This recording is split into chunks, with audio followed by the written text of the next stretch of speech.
Okay, we did see the light flash. Yes, the light flashing here. So I think that's a clue that it's recording now. All right. I make cookies a lot. I had a daycare too. So I make cookies. Well, I don't know.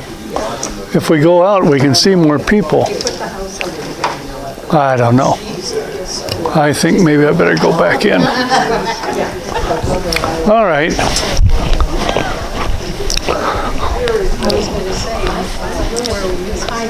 Number one.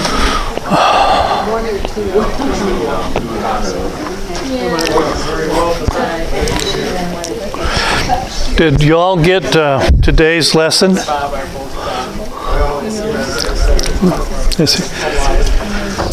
Does anybody need a copy of today's handout?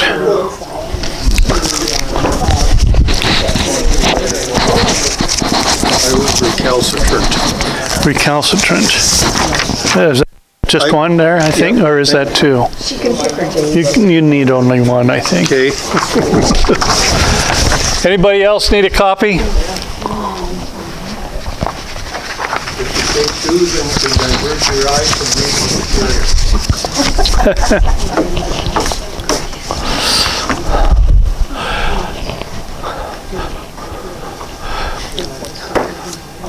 Okay, we probably should start since the clock tells us it's time to be doing things.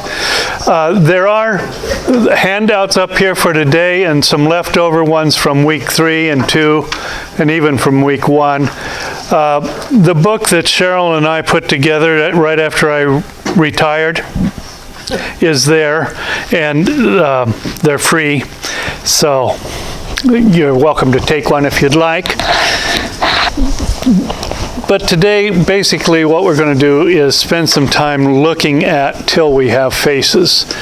Let's begin by reading together the, I guess we call it a prayer. It's out of Psalm 51, I think. But we'll read this together. Create in me a clean heart, O God, and renew a right spirit within me. Cast me not away from thy presence, and take not thy Holy Spirit from me. Restore unto me the joy of my salvation, and uphold me with thy free spirit. Amen. Yep, it's an anthem. Yeah, it's part of a liturgy. It's, the Missouri Synod worship book uses that quite a bit as a little song. Create in me a clean heart, oh God. Yeah. Okay, different melody. You do a different one. Yeah. Okay. Let's go around the circle again. It takes me a while to get people's names down, so repetition is a good thing. Why don't we start? Here comes Holly, right? Yeah. Join us around the circle somewhere, Holly. We'll let you start, actually. Just what your name is and where you're from, or something like that. My name is Holly. I'm from Muskegon, Michigan. Okay.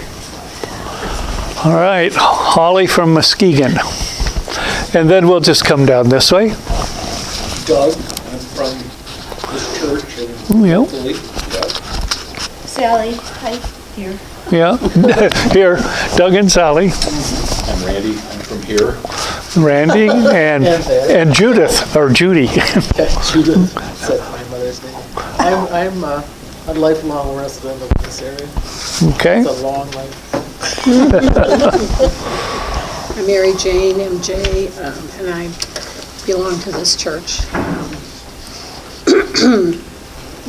Basically lifelong. Born in Grand Rapids, raised here. I'm Cheryl Sullivan. I go to this church and we live in Spring Lake. I'm Dale Sullivan, and same thing. Spring Lake, go to this church. I'm Lynn Vandermeer. I'm a member of this church. I technically live in Ferrysburg, but as a Spring Lake mailing address.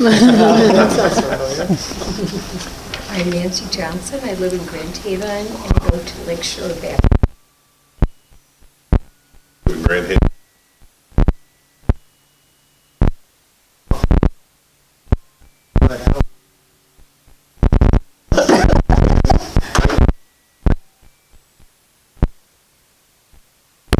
Fell in love with the wading in the lake out here and settled down here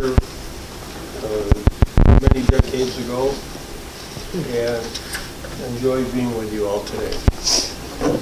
I'm Robbie Kramer, and I'm a member of this church, and I live in Grand Haven.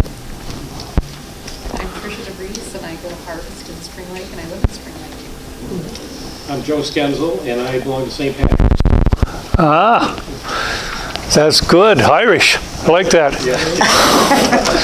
Our last name is Sullivan, which makes us sound very Irish, but she's all German, and I'm 50% Swede, so.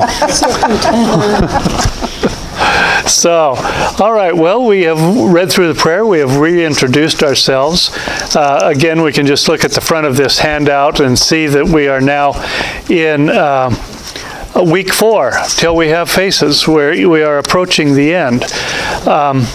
Next week, we're doing The Great Divorce, and those of you who picked it up early on and read it, planning on you to take over next week. So I may try to ask some trigger questions or something like that. If you have not yet picked it up, it's a very short book, and you could probably read it. But you don't have to read it. There are no requirements in this class except for the final.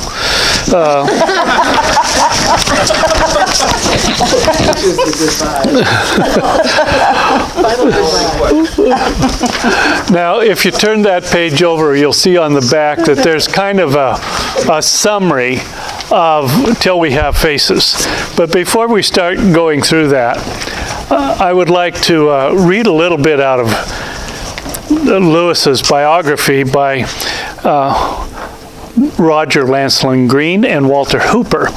Now, this is where they are talking about bareface, as he wanted to call it. But the publisher said, if you stick with that name, they're going to think it might be a Western.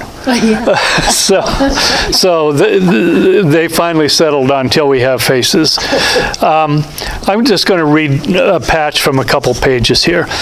But Joy was having a profound influence on his work. So this is Joy Davidman, a Jewish woman from New York who back in the day was part of the Communist Party, and I think she was an editor or something for a communist newspaper. But she got married, but then she started reading Lewis while she was still over here in the States, and became a Christian. And she had a couple boys by that marriage, but eventually the marriage fell apart, and she moved to England, and because she wanted to meet Lewis. And eventually, to make a long story short, they end up getting married twice, and once in a civil ceremony, just so she could stay in England, and then once at her what she thought was her deathbed, performed by an Anglican priest against the will of the church. So, but anyway, that's Joy Davidman. But here it says, Joy was having a profound influence on his work. She had also published a couple books over here in the States. Notably on a work of fiction which was being written during 1955 and ready in typescript for the publisher by the beginning of February 1956 with the title Bareface, followed by a few weeks later by a descriptive note, later revised somewhat in the volume as published. And here's a quote. In one sense, the author has worked on this book most of his life for this reinterpretation of an old story. for a reinterpretation of the old story, had lived with him and pestered him to make it ever since he was an undergraduate. Suddenly, last spring, the form presented itself. All came into focus. Now, I'm going to skip down a little bit. But on 29 February, he wrote, "One other possible title has occurred to me, Till We Have Faces." My heroine says in one passage, "How can the gods meet us face to face till we have faces?" So that's how the name, Under Pressure of Not Being Understood as a Western, how the name ended up. Again, let me just jump over a little bit more. Here's something more about joy. There is a great deal of Joy Davidman in the character of Oral. And Oral is the main character in this book. And it's told in first person. So this is told from the perspective of a woman. None of C.S. Lewis's other books do that. In fact, most of his other books are not in first person. Most of them are in third person, where, there's a storyteller telling the story out there, and the characters are all they or he or she. But this one is I. This was written in first person I. And it's a woman. Though how consciously Lewis used her isn't certain, that is, Joy. And of course, he only used her as a creative writer does. He did not draw a portrait of her. Oral's spiritual journey from unguent worship through apostasy by way of Platonism taught by the fox to her final surrender to God, almost a foreshadowing of Christ, one of the good dreams which Lewis felt had been permitted from time to time in the pagan world. All of that about Oral parallels Joy's pilgrimage from her Jewish background by way of atheism and communism until her conversion to Christianity. So I just wanted to say a little bit about Joy Davidman's influence here. Anybody have any more comments to make about that part of it? This is your spelling right up here, capital R, O-R-U-L. Yeah, I have to look it up all the time. O-R-U-L, Oral. Oral Roberts, right? Well, I'm not even sure how to pronounce it. I call her Oral. Looks like it to me. Okay. That would be have an I in it. This is R-U, so. And I think instead of going through the chapters right away, I'll ask you to turn to page 3 and suggest that, this is, I think, C.S. Lewis's masterpiece as far as fiction goes. This is really his best, but it is not very accessible. I think I read it 3 times before I began to see what was going on in this. It's very intricate, it's very complex, although it's still very readable. It's like James Joyce. I don't know if you've read The Dubliners or something like that. The Dubliners just seems very simple. It's just a story about, one of the stories is about a boy and a girl who meet together and they go to a garden and they're talking in the garden. And then my professor, Donald Stewart, back at Kansas State when we were discussing this in a class, he says, "So what do you think this story's about?" And I said, "I don't know, it's about a boy and a girl in a garden." That was the kind of discussion. And then he started saying well, is there anything significant about the garden? And he started asking these questions. All of a sudden, the layers of that story started to break out. I was just reading at the surface, but there were layers all the way through that story. And the same sort of layering occurs, in my opinion, until we have faces. So anyway, I'm suggesting here on page 3 that you can read, these are 4 ways that I've read it over the years. You can read this as a retelling of the myth of Cupid and Psyche. Now, I decided to ask Google, although I'm trying to go to DuckDuckGo. That's what I'm trying to go there. But I have to admit, Google is more powerful and easier to use. So I went to him, just asked, what is the narrative of Cupid and Psyche, and its AI came up with a summary. So you can see those two paragraphs right under there. That's what came out of Google AI. Let me pass around, and we'll go different directions. There are little pink marks in these books. This is Bullfinch's mythology, and it's bookmarked at the story of Cupid and Psyche. Bullfinch mythology takes the stories and kind of summarizes them and puts them together. And it's a handy reference to all sorts of mythologies, from ancient Greek and Roman up through the Norse mythologies. This is, and I don't know how to pronounce it, Apuleius, the golden ass.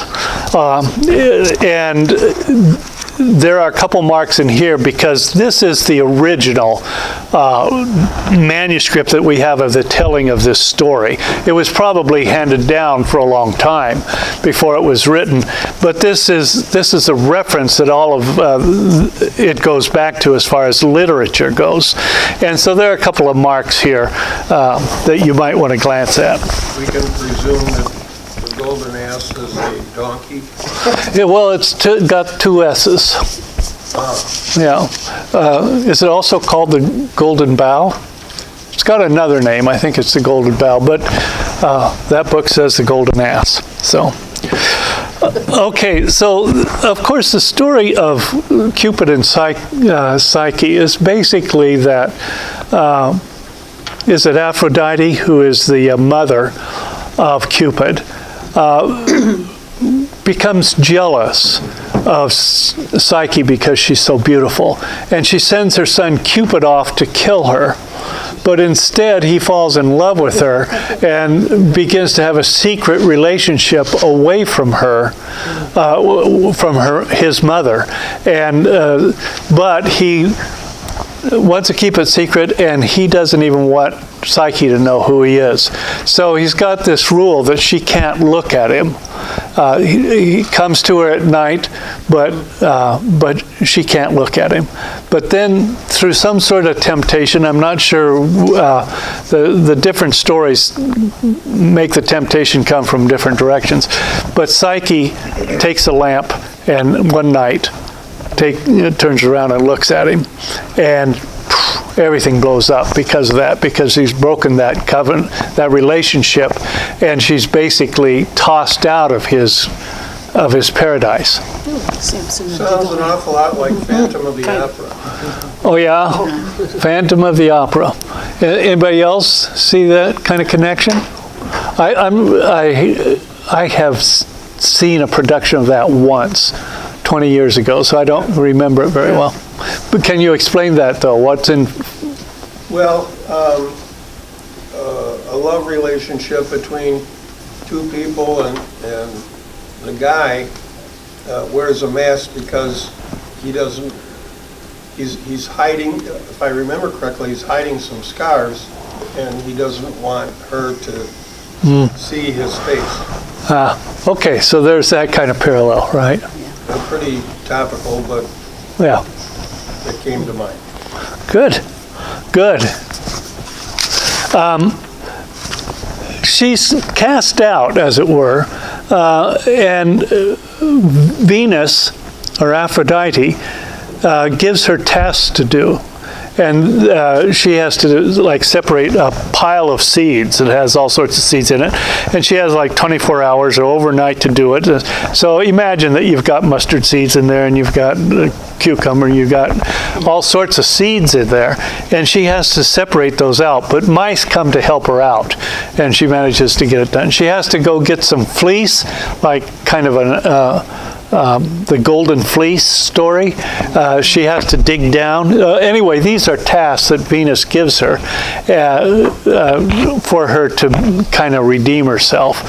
So that's partly what's going on here.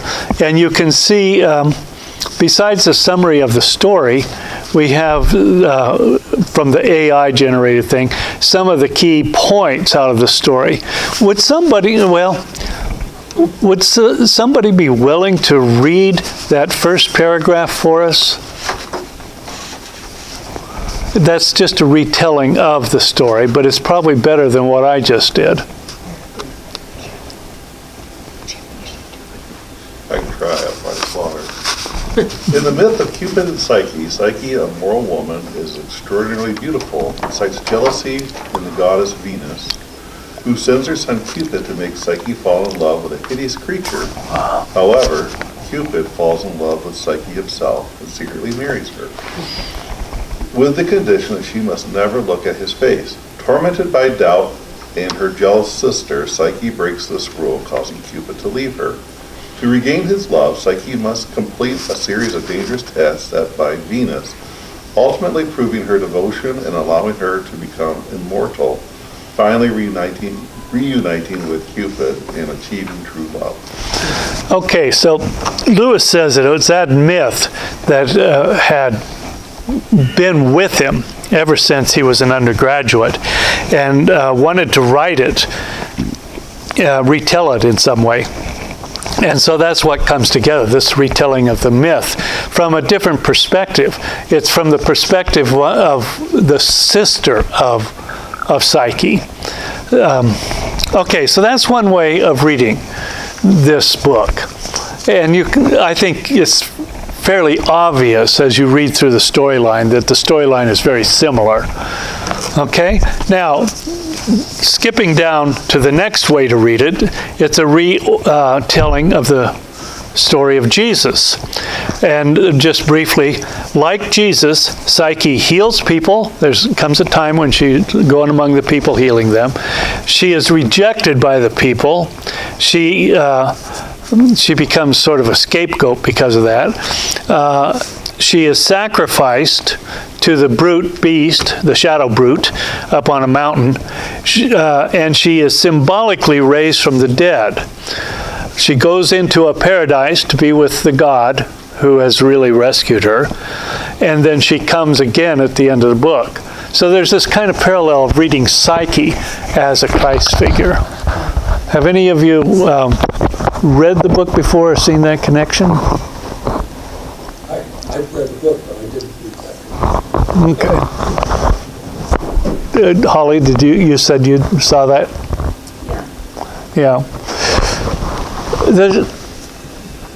There's something that I need to say now or I'll forget it. It's probably tied to the previous one, though. The book's title is Till We Have Faces. He wanted to call it Bare Face. If you've never read it, you ought to circle every time the word face shows up in this book, or veil, face or veil. And you will find it's everywhere. It's not just Psyche's face, it's other people's faces. There's a very dominant theme all the way through this book about the face. And I'm not quite sure, I don't think Lewis was influenced, although he might have been, by Bonhoeffer. I know of no record of his having read Bonhoeffer. But Bonhoeffer defined the moral I. The I is the person who responds to the other, and that's a moral relationship. And he says most of our relationships are not in that moral relationship until we see the face of the other. And in the face of the other, I come into being. That is, the moral character of the person comes into being. So as long as the Gazans are having a hard time over there, that's all right. Just don't look me in the face. If you look me in the face, if I actually know somebody face to face, it's quite a bit different. Don't tell me about those transgender people. Well, and then you meet somebody who's transgender. The face-to-face creates the oral I. Now, I don't know that Lewis was trying to play with that, but I think he is playing with the notion of hiding, that we keep hiding behind masks and so on. Yeah. I just finished reading The Great Divorce. The transparent people or whatever are kind of hiding, you know? Yeah. And you don't really see their faces. Their personality from below is not apparent. Yeah, there are a lot of themes in Lewis that get repeated and retold in different books in different ways. Okay, another way of reading this is as an accusation made by an unreliable narrator. Now, the book starts off, let me just read right from the first page. I am old now and have not much to fear. First person, right? From the anger, I have not much to fear from the anger of the gods. I have no husband, nor child, nor hardly a friend through whom they can hurt me. My body, this lean carrion that still has to be washed and fed, and have clothes hung about it daily, with so many changes, they may kill as soon as they please. They may kill this body. The succession is provided for. We find later on that she had become queen in her country, and so she's handed control over to others. My crown passes to my nephew. And then in the next paragraph it says, being, for all these reasons, free from fear, I will write in this book what no one who has happiness would dare to write. I will accuse the gods, especially the God who lives in the gray mountain. So she tells us right off, this is an accusation. And back on, I think it's page 219. Let me see if I got my pages right. Back on 219, she tells us that although she's writing an accusation against the God of the Gray Mountain, she also has an audience in mind, a reader in mind. On page 219, she says, you, whom I write, may never have fought, or if you did. So there's a hint right here that she has an audience in mind, a reader in mind. It's Greek. She's not Greek herself. She's in a barbarian land north of Greece. But she's writing to a Greek, and she does that because she was tutored by a Greek slave, the fox. And so she knows the Greek lore. And instead of writing her accusation against the God of the Gray Mountain, which is up by her town, her kingdom, Glome, she writes against the God of the Gray Mountain to a Greek. And then I think on page, it may be page 249, she hears the story of Psyche being told by someone else. And when she hears it, she doesn't like the way that story is being told. It's not the story that she's been telling here. She says, next day I understood more clearly. I could never be at peace again till I had written my charge against the gods. It burned me from within. It quickened. I was with book, as a woman is with child. So it's after she hears this other story of herself and her sister told by a priest at a shrine, she gets all ticked off. She says, I'm going to tell the story the right way. And that's where the accusation comes in. So all of book one is her accusation against the gods. Her story. She's retelling the story, and she's telling it in such a way that she's not guilty. It's not her fault. It's the God of the Gray Mountain who did all this. It's interesting, you know, this Gray Mountain, after meeting Great Divorce, the mountains were like the ultimate place to go. That's where the God, that's you know, in this, it's the opposite. Well, in a way not, though, because Psyche ends up being sacrificed up at the Gray Mountain on a tree. And people don't see over the edge of that ridge that she's been sacrificed on. because it's too holy and they're too afraid of it. But it's like on the other side is paradise. So the tree that Psyche is sacrificed on is like the cross, and the god, Cupid, is like the god who brings her to life again and takes her into paradise. So, see, these levels, all these things are happening simultaneously in the book. It's quite interesting. So, another way of reading this, did we get down to read as an accusation? Yeah, that's what we did. It's read as an accusation. The Greek word for accusation is categoria. So this is a genre that's very common in Greek rhetoric. To make an accusation, categoria, it is anticipated that there will be an apologia, a response to the categoria. So book 1 is her categoria against the god, and book 2, kind of an apologia, the response of the gods to her. Yeah, apologetics. Apologia doesn't mean to apologize in that. It's a response. It's a response to an accusation. Now, the last way that I have listed here of reading it, and there are probably many others, but I explored this one. I give you a URL to look at it there.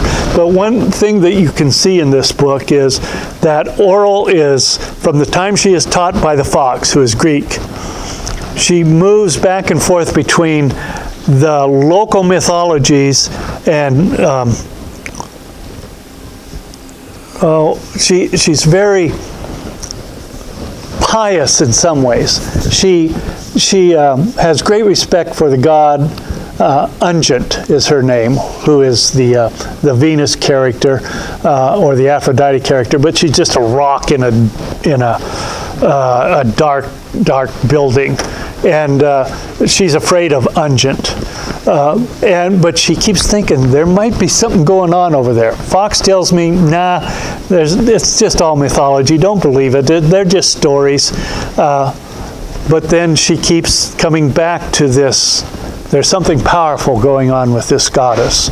Something's going on there. And so you start reading this book between sophistic and stoic wisdom, the Greek kind of thinking, and the divine madness, which is the Ungent kind of thinking. And there's this struggle back and forth all the way through this book, if you look for it, between Greek wisdom and divine madness. And divine madness is not something that is, they're crazy, although people say you're crazy if you're under the power of divine madness. But divine madness means that you are taken over by a god, and you see through the god's eyes. Socrates in the Phaedrus, one of Plato's dialogues, Socrates is overcome by divine madness at one point, fairly early on. So, but then he comes out, uses reason and dialectic to get himself straightened out. But there's this theme of divine madness. Where is that from? That's in the Phaedrus, Phai. I heard it, aphasia. Oh, yeah. No. Think about the particular malady. Yeah, the Phaedrus. Okay. Is he the one who used the 3 dots, therefore? Well, I think, I'm not sure, but I think you may be thinking of Aristotle, who spent a lot of time with logic. And so like a syllogism is 3 statements, right? All men are mortal.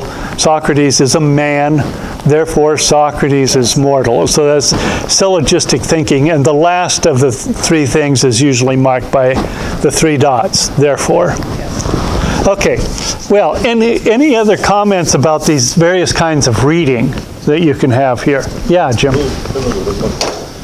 Would we go too far out on the limb to see shades of Ecclesiastes in this, where the queen here is complaining about the gods are unfair, nothing seems right, where Solomon talked about, time comes and goes. We build our kingdom just to give it to somebody else. We don't know what they're going to do with it. And chance. Yeah. The race doesn't always go to the swiftest, but it goes to the lucky one. Yeah. And death at the end. But then at the end of Ecclesiastes, where the narrator kind of sums up what the teacher was saying, it's like, the teacher says, man's duty is just to fear God. Yeah, I hadn't thought of that. I know you deal with the whole thing with Psyche, but just for some reason or other, just especially at the beginning where she's kind of grousing about, now I got to give my kingdom to my nephew, who I don't know what's going to come of it after that. Yeah. You build all this up like building a fortune just to give it to your kid. And there's also the bride or the woman in the Song of Solomon, I guess I'm thinking of, is always looking for her lover. He's there sometimes and he's not there sometimes. Might be a reach, but just for some reason that's the thought that came across my head. Well, I think that's an interesting. Reread it. Like, I can see a little bit of Solomon in here. Yeah. Anybody else on that? What about you? Are you thinking about this, Matt? It's an interesting idea. Yeah? Okay. I have to think about it more. Okay. Well, that's a good idea. Let's go back then to page 2, which is a summary of the book.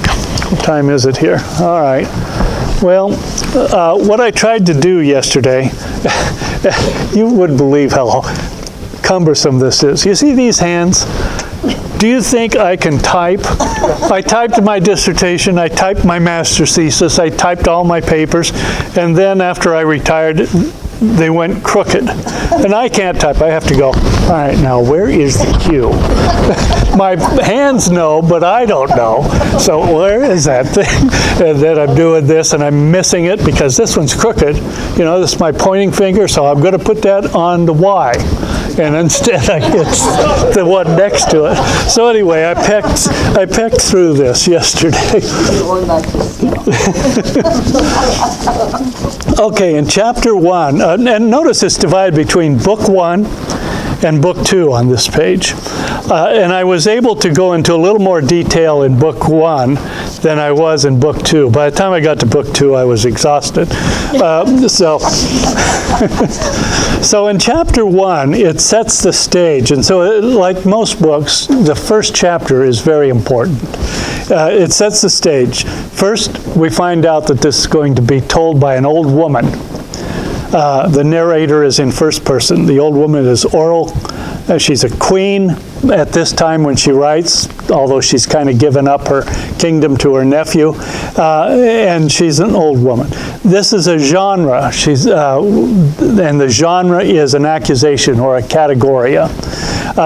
Setting, the palace in Glom, or Glom, I think it's Glom probably, but we learned that Glom is somewhere north of Greece, up in the barbarian lands, but they sometimes go down and raid and take slaves, and that's how the fox got caught and is brought back to be a tutor because the king is hoping to have a son. So far he's had 2 daughters. This isn't working out very well, but he anticipates that he will have a son and he needs a Greek tutor.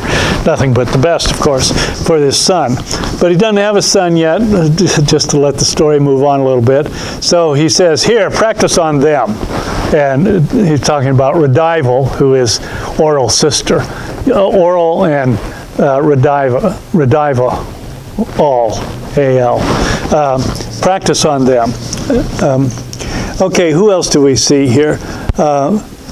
It's a barbarian country, right? Introductions of important characters. Oral's father, who is the king, he's pretty important, and especially in the first half of the first book. Bata is Oral's nurse, and she's an old woman. She's gossip. They don't trust each other. I guess we could say it that way. Ungent, who is the local goddess, and she's off in that dark building by the river, further up the river. The fox, who is the Greek tutor. Redival, who is Oral's sister. And then there is a new stepmother brought in, and she's just 17 or less, and she's a tiny little creature. And the king himself is a big guy, but he's going to have a son by her. She does get pregnant, but she gives birth not to a son, but to Psyche, or Istra. She's called Istra, but that's also Psyche. But it kills her. She dies shortly after childbirth.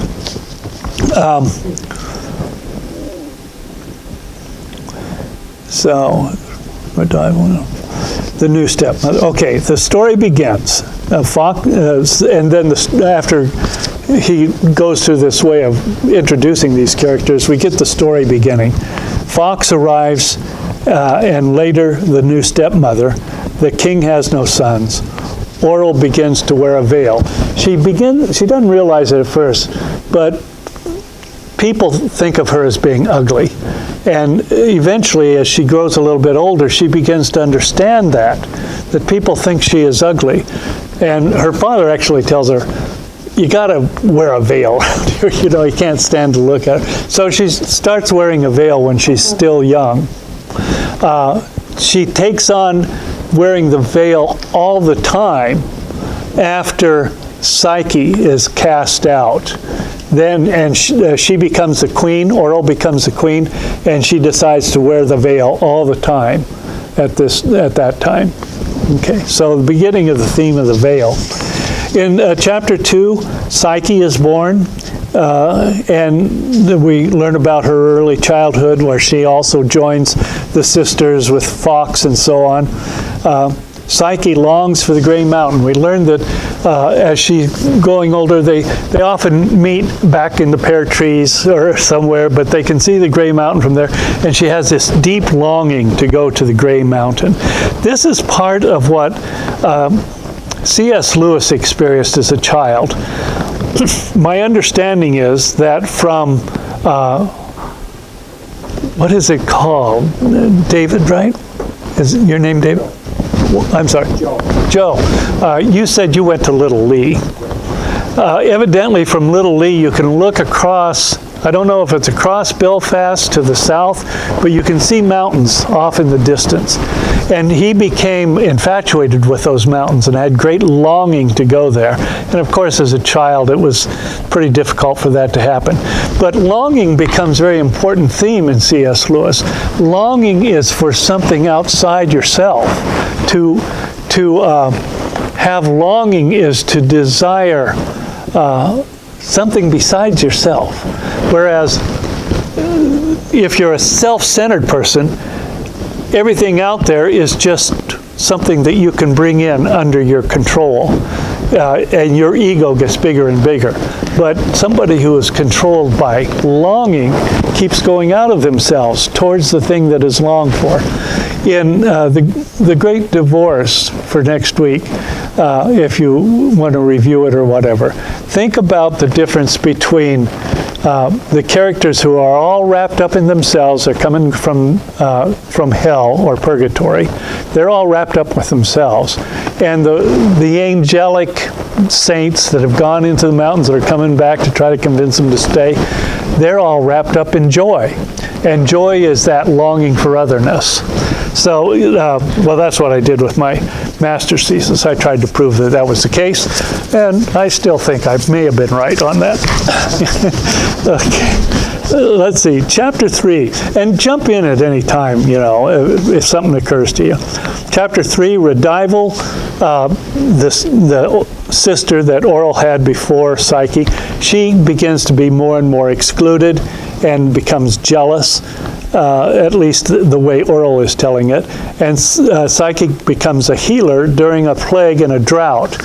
Now, I need to say a little bit about Redival's exclusion and her jealousy. That's the way Oral tells it in her Categoria.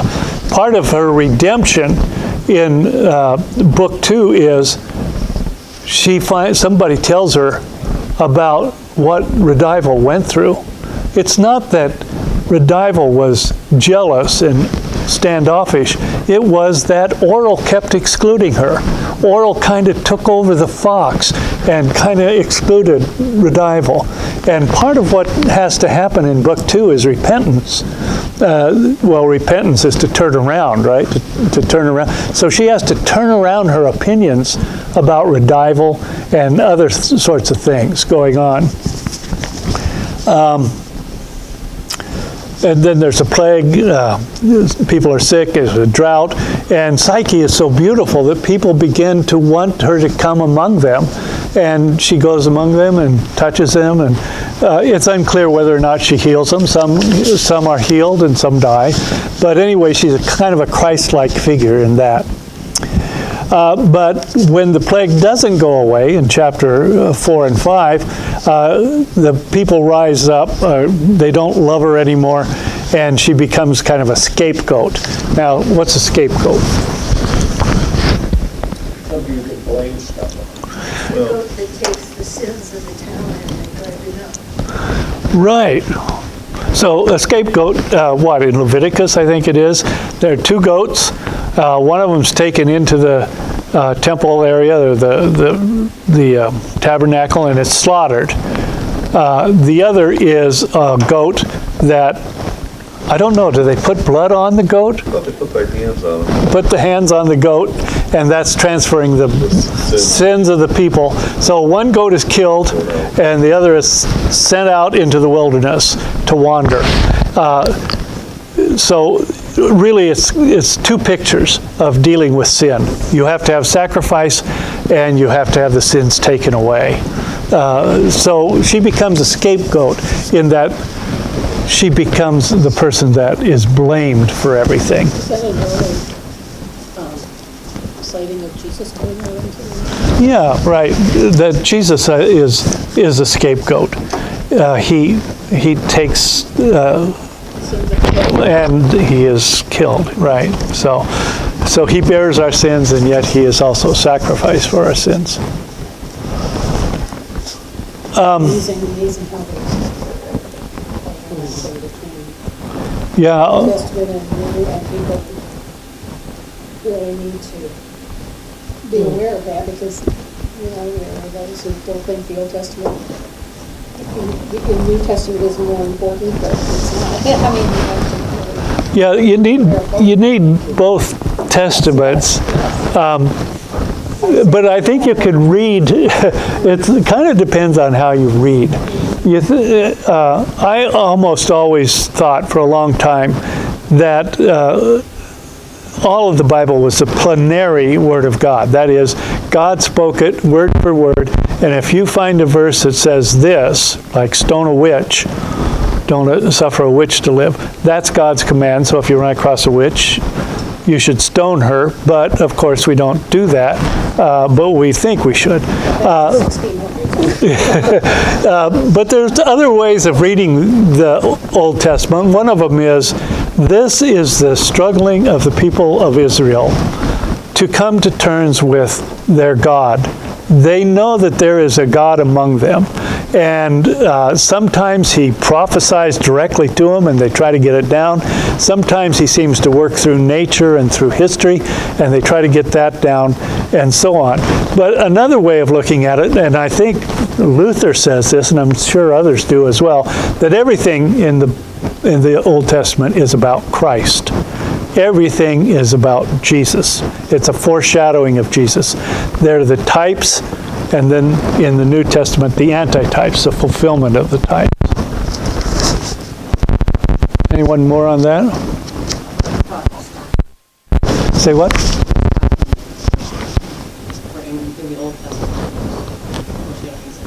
Oh, yeah. Right. Sometimes called theophanies too, right. Well, she becomes a scapegoat. The priest of Ungent comes and points out that she's the one in trouble, and so Psyche is sequestered for a while before she is taken for sacrifice. And in 6 and 7, Oral tries to change her mind. She manages to get in to the cell where she's being held, even though she's not supposed to get in there, and she starts trying to argue her out of going to the Gray Mountain. We can escape, we can do this. And Oral represents Greek argument. she's always arguing with Psyche and saying all of this, but Psyche's saying, oh, I'm longing to go to the Gray Mountain. I want to go there. I've always wanted to go there, but they're going to kill you. So we get this divine madness in Greek sophistry going on in those chapters. That's where it really becomes dominant for the first time, that theme. In chapter 8, Psyche is taken away to the Gray Mountain and sacrificed, although we don't follow that in the narrative, because Oral gets beat up trying to defend Psyche before the king and the priest, and she's too sick to go, and so we don't actually go with Psyche to the Gray Mountain. But when Oral recovers, she learns that that Psyche has been sacrificed. In chapter 9, Oral and a soldier who has become kind of her companion and her teacher, Oral talks him into taking her up to the Gray Mountain because she thinks, well, at least I can get her bones and bring her bones back. So she's resigned herself to the death of Psyche. In chapter 10, Bardia and Oral find Psyche alive. They find the tree first, and they find the shackles on the tree, but she's not there. And even bones aren't there. So they go on over the ridge, and they go down into the valley, and they both see Psyche. Psyche is alive. That's similar to J.R.R.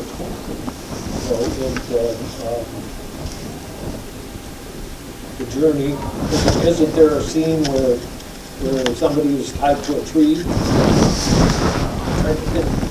Is there? I'm trying to remember too. Certainly Lewis was influenced by Tolkien. Well, they have similar styles. Yeah. I'm not sure that I remember that particular instance in Tolkien, but I was thinking more of finding yourself in a new valley or a new forest or something. The adventures associated with that. Psyche tells her story to Oral of being rescued by her lover, a god, but Oral doesn't believe her and can't see the palace. Well, there's this very interesting scene. Oral has to cross a stream to go over to the bank where Psyche is, and this is where Psyche keeps telling her. She tells her story about what happened. Oral kind of interrupts her from time to time, but Psyche says, "No, listen," and then she says, "Look, I'll show you. Come on into my palace," and she starts to walk and say, "Well, where is your palace?" And Psyche says, "What? You're on the steps. Can't you see it?" And Oral says she can't see it. But a little bit later in the book, Oral wakes up, I think, in the morning, takes a drink from that stream and looks up and sees the palace, but refuses to tell anybody about that. She confesses in this book. Crossing the stream. The theme of water and new life and the spirit and all of those archetypal connections are being made. In chapters 11 to 14, Oral and Psyche try to convince each other, but they inhabit different worlds, different logoi, words. So you think of logoi as word worlds, that we live in worlds made up of words. We interpret our experience through the words. So we see real strong incommensurability between their worldviews. And that in the ancient Greek was called dysoi logoi. Dysoi, different worlds, or different words. And the ancient Greek rhetorician said that in this dysoi logoi, they go in a dialectic relationship with each other, and you can't really cross over. That's why if you disagree with somebody politically in our present age, and you find yourself trying to argue with them, it's not going to work because we have become so polarized that we live in different logoi.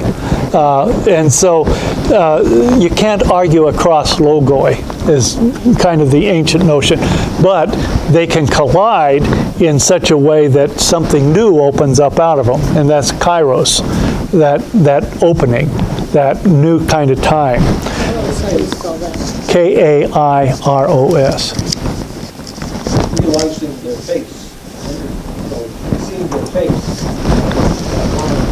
Yeah, that begins to break down, although, even though Oral and Psyche are face to face, they still inhabit entirely different worlds. They see the world in different ways. Let's see what else. Oral catches a glimpse of the palace. Bardia and Fox they're trying to figure out, well, what's wrong with Psyche? So they have different ideas about, Bardia at first says, well, I think it may have been a god that saved her. But Fox says, no, as bandits or something like that. So they're offering alternative explanations to why Psyche seems to be crazy or have been fooled. But Oral then tempts her, brings her a lamp and tells her, if you think he's so wonderful, why don't you look at his face? And she threatens that if she doesn't look at his face, that Oral is going to kill herself. In fact, she stabs herself to indicate how serious she is. Well, I see we are near the end. You can read the rest of that yourself to see how the story develops. But there's a very interesting flip. And the first few times I read the book, Book 2 made no sense to me. Because you get this whole story. At the end of the Book 1, she is talking about, so what do you have to say for yourselves, you gods? I've made my case, this is what I say against you. And she kind of gets sick and fades out. And then in Book 2, let me just read the beginning of Book 2, just a sentence or two. Book 2, she says, not many days have passed since I wrote these words, no answer. That's at the end of Book 1. But I must unroll my book again. Sounds like a scroll, doesn't it? It would be better to rewrite it from the beginning, but I think there's no time for that. She's old. She thinks she's going to die. Weakness comes on me fast, and Arnon shakes his head and tells me I must rest. They think I don't know they have sent a message to Darren. So this has to do with her death coming up. Since I cannot mend the book, I must add to it. To leave it as it was would be to die perjured. In other words, I was lying. I know so much more than I did about the woman who wrote it. What began the change was the very writing itself. So then she goes on to talk, and you can see, size-wise, Book 2 is quite short, but she talks about how the gods performed surgery on her, how they took her self-involvement and her interpretation of life and drew her into repentance. And she goes through these tasks that Venus gave to Psyche to do. They seem to be in dreams or something, but she's going through those tasks. And at the very end of the book, there's this theme of after Psyche is kicked out, the god comes to Oral and says, you too will be Psyche. So Oral becomes Psyche in a strange way at the end of the book, but also Psyche still tends to be herself. I ended my first book with the words, no answer. I know now, Lord, why you utter no answer. You are yourself the answer. Before your face, questions die away. But just before that, I believe she sees Psyche coming to her. I'd have to look a little more carefully. But Psyche, seems like there was one more thing. Oh, one more thing that we have to understand is that the Greek word psyche is soul. And so there's another way, probably I should have wrote this down, of reading this. It is the soul coming to terms with the body, finding itself in some way. Okay, I guess that's enough. Thank you for your patient attention. Read Great Divorce if you have. We'll talk about the Great Divorce next time. Great Divorce ends saying, this is all agreed. Yeah. Yeah. Yeah, you can turn that off, Hal. Yeah, that's